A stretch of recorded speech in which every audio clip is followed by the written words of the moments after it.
ዴይሊ እንዴት ኤክስኪዩት የሚደረገው ላይ ስራ ካላችሁ ይህን መስራት የምትፈልጉት ማሳካት የምትፈልጉት በየትኛው ታይም ላይ ነው መስራት ማሳካት የምትፈልጉት?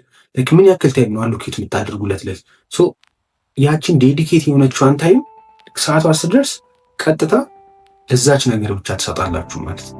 ምክንያቱም አሁን አይምሯችሁ ከላይ ፕላን ስትሰጡት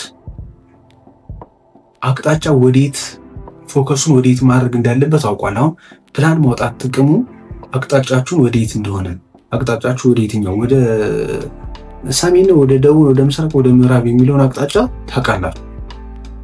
ወዴት እንደምትሄዱ ካላወቃችሁ አቅጣጫችሁን ካላወቃችሁ መሀል ላይ ቆማችሁ ነው የምትቀሩት ማለት ነው። አቅጣጫውን የማያውቅ ሰው ቆሞ ነው የሚቀር። ስታክ የምታደርጉት በብዛት ለዚህ ነው። ምን እንደምትፈልጉ ህይወታችሁ ውስጥ አታውቁም።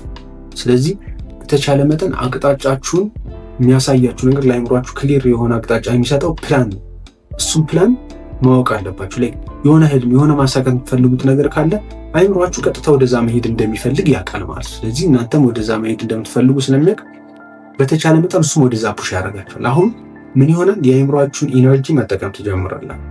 ፕላን ስታወጡለት አይምሯችሁ ላይክ ክሊር የሆነ መንገድ አለው። ስለዚህ በተቻለ መጠን ኢቨን እናንተንም ፑሽ ያደርጋችሁ።